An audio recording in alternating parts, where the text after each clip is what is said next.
Good evening, everybody. This is ButteryGreg, and I'm here with game number 2 between Team Legion's ChiTa and Convergence Gaming's SGTofLuck. This is yet another pretty old game.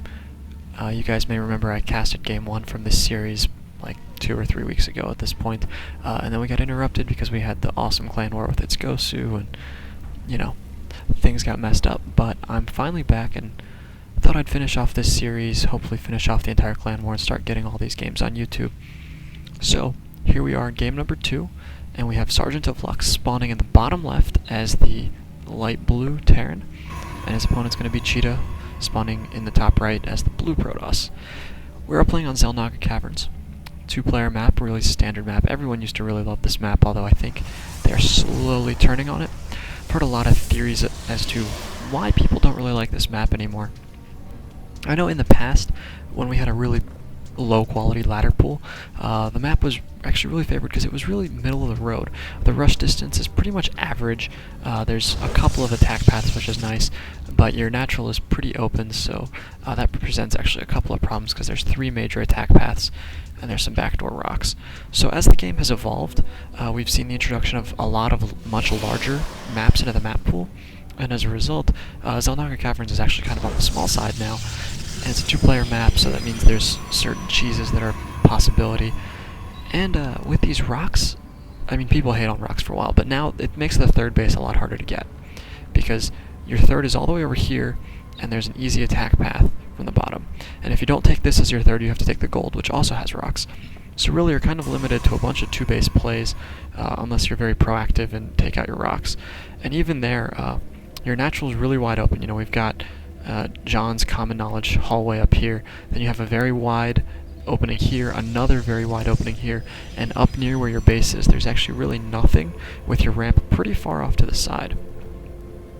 So it's really hard to defend and early expand. If you were Terran, you couldn't put down like 1 bunker here or 1 bunker here, because they could just walk around it. You need basically 3 or 4 bunkers. Same, Protoss couldn't do a Forge First Expand here. All sorts of things sort of point to this not being a very good map as we move forward in the StarCraft 2 metagame. But if we recall game 1 of this series, I do believe that ChiTa won with a very aggressive 4-gate. It has been a long time since I saw the game, so I'm kind of guessing, but I seem to recall there was a 4-gate involved. There usually is in his PvT.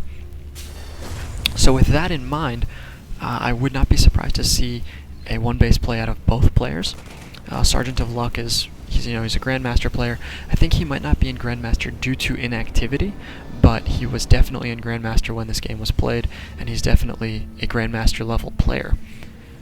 But I think he's been cutting back lately. I'm not sure why. I haven't really talked to him in a long time. Anyway, he is going to be opening with at least 2 barracks. He's got concussive first, so it is most likely just going to be 2 racks for the moment, then possibly an expansion. At the same time, ChiTa's got a bunch of idle probes here. He's got 4 of them. That's no good. At the same time, we see ChiTa is going to be going for a 4-gate. Well, no, it's 3 right now, but the timing and the chrono boost here suggests to me that it's going to be a 4-gate. He is adding a robo.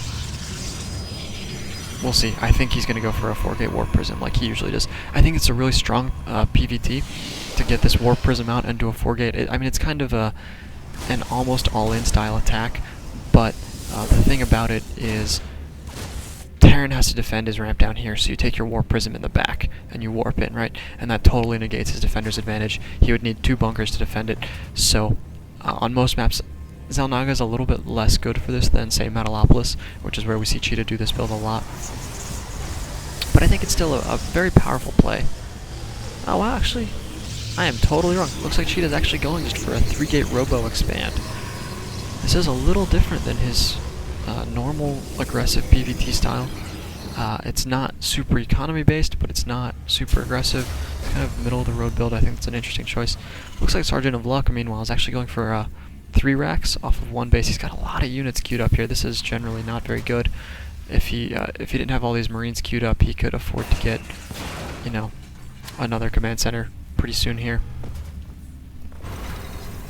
At the same time, we see ChiTa's setting up his first proxy pylon. He's going to throw down another proxy pylon down here, And then it looks like, oh no, I thought he was going to go for an attack, do at least a little bit of a poke, maybe get into a good aggressive position, but something has prompted him to retreat. Alright, so here we go. Sergeant of Luck's 3 racks is moving out. He's got Stim almost done. It's going to finish as his units get to Cheetah's base. He's brought a couple of SCVs with him. These are going to tank some damage. Remember, he's got concussive for his Marauders, so they're going to be very effective.